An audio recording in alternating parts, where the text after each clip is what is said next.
নমস্কার বন্ধুরা, মাম্পি রান্নাঘরে সকলকে স্বাগত। আজকে আমি আবারও চলে এসেছি নতুন আরেকটি রেসিপি নিয়ে তোমাদের জন্য। আজকের রেসিপিটি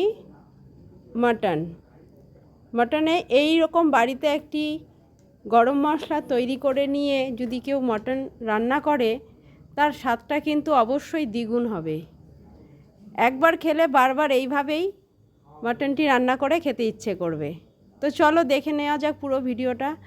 আমি এখানে নিয়েছি দারচিনি, লং, গোলমরিচ, জিরে, ধনে আর 4টে এলাচ।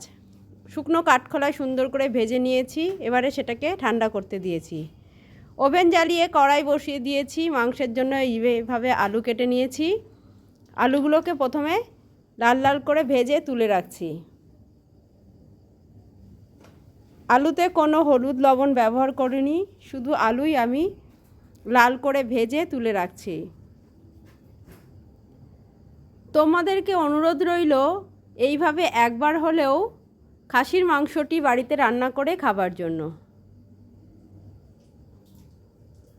দেখো আলুগুলো ভাজা হয়ে এসেছে। এবারে আমি একটি পাত্রে তুলে রাখছি।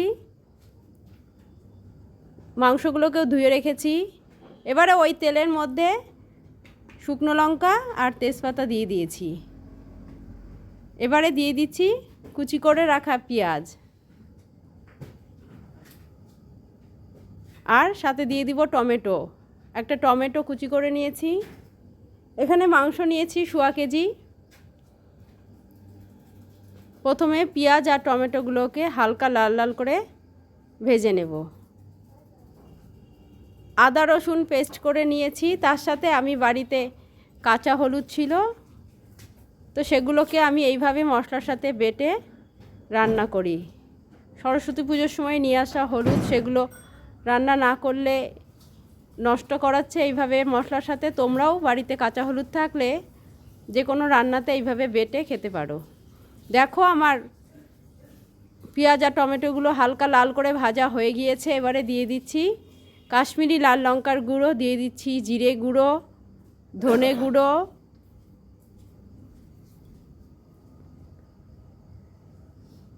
হলুদ, চিনি আর দিয়ে দিব লবণ। কিন্তু লবণটা আমি এখন দেব না, লবণটা মাংসটা দেওয়ার পরে আমি লবণটা দেব। এই মশলাগুলো দিয়ে জল ছাড়াই আমি আগে শুকনোভাবে পেঁয়াজের সাথে ভেজে নিচ্ছি। একটু ভাজা হয়ে এলে এতে দিয়ে দিব ধুয়ে রাখা খাসির মাংস।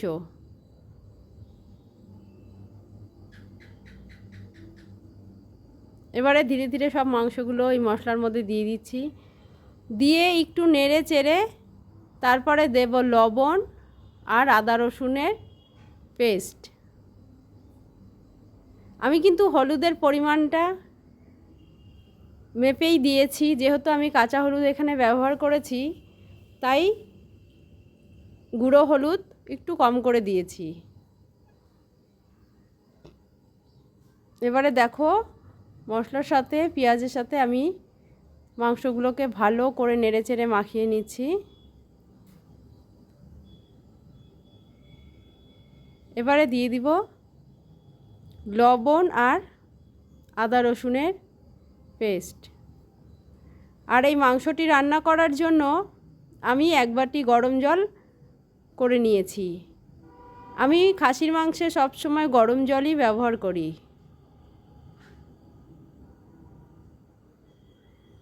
দেখো এবারে আমি লবণটা দিয়েছি। লবণটা অবশ্যই স্বাদ মতো দিতে হবে। লবণটা দিয়ে একটু নেড়ে চেড়ে তারপরে দিয়ে দিব আদা রসুনের পেস্টটি। আর বাকি মশলাগুলো তো আমি আগেই পেঁয়াজের সাথে দিয়ে ভেজে নিয়েছি। এই আদা রসুন বাটার সাথে অল্প জল দিয়ে দিব। মিক্সিতে আমি পেস্ট করে নিয়েছিলাম, সেই মিক্সিং জারটা ধুয়ে অল্প জল দিয়ে দিচ্ছি। দিয়ে ঢাকা দিয়ে দিব এবং গ্যাসের ফ্লেমটাকে আমি লো টু মিডিয়ামে দিয়ে দিব। দেখো ঢাকা দিয়ে দিয়েছি। এই দেখো আমি গরম জল রেডি করে রেখেছি। এই জলটা দিয়েই কষাবো এবং ঝোলের জন্য এই জলটাই ব্যবহার করব। অল্প জল দিয়েছি, তাছাড়াও দেখো কত জল বেরিয়েছে। এই কষানোর সময় কিন্তু মাংসটাকে খুব ভালো করে সেদ্ধ করে নিতে হয়, তাই আমি গরম জল করে রাখি, অল্প অল্প গরম জল দিই আর মাংসটাকে ভালো করে কষিয়ে নিই। একটু নেড়ে চেড়ে আবারও আমি ঢাকা দিয়ে দিব। খাসির মাংস অবশ্যই একটু সময় নিয়ে রান্না করতে হয়।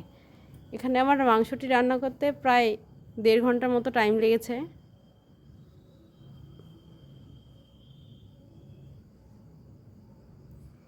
মাংসগুলো প্রায় আধা কষানো হওয়ার পরে আমি আলু, ভেজে রাখা আলু আর গোটা রসুনগুলো দিয়ে দিয়েছি।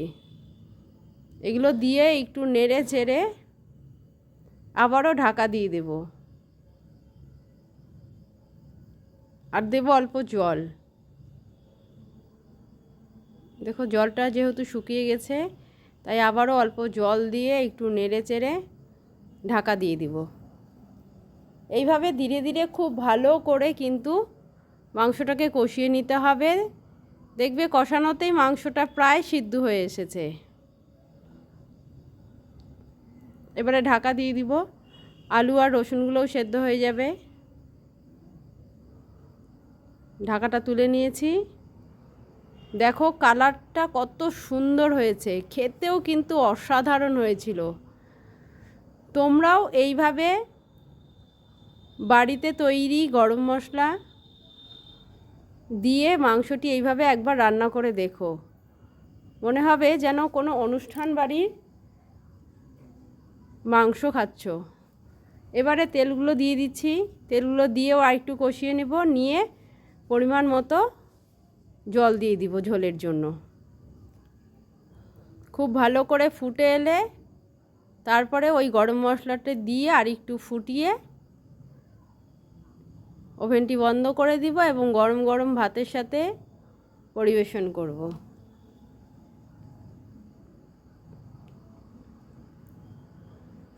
দেখো কালারটা হয়েছে কি দারুণ হয়েছে। এবারে দিয়ে দিব জল।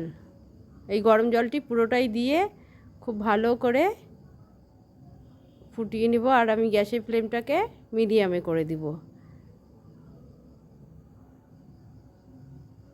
কালারটা হয়েছে কি অসাধারণ, দেখো দেখতে কত সুন্দর লাগছে। ঝোলটা কিন্তু ফুটছে। এবার মাংসটা আমার হয়ে গিয়েছে। এই যে বাড়িতে তৈরি গরম মশলা দিয়ে আর একটু ফুটিয়ে বন্ধ করে দিচ্ছি গ্যাসের ফ্লেমটা। তো বন্ধুরা, আমার এই রেসিপিটি যদি তোমাদের ভালো লেগে থাকে তাহলে তোমাদেরকে বাড়িতে একবার হলেও তৈরি করার অনুরোধ রইল এবং সাথে লাইক, কমেন্ট, শেয়ার এবং চ্যানেলটি সাবস্ক্রাইব করারও অনুরোধ করছি।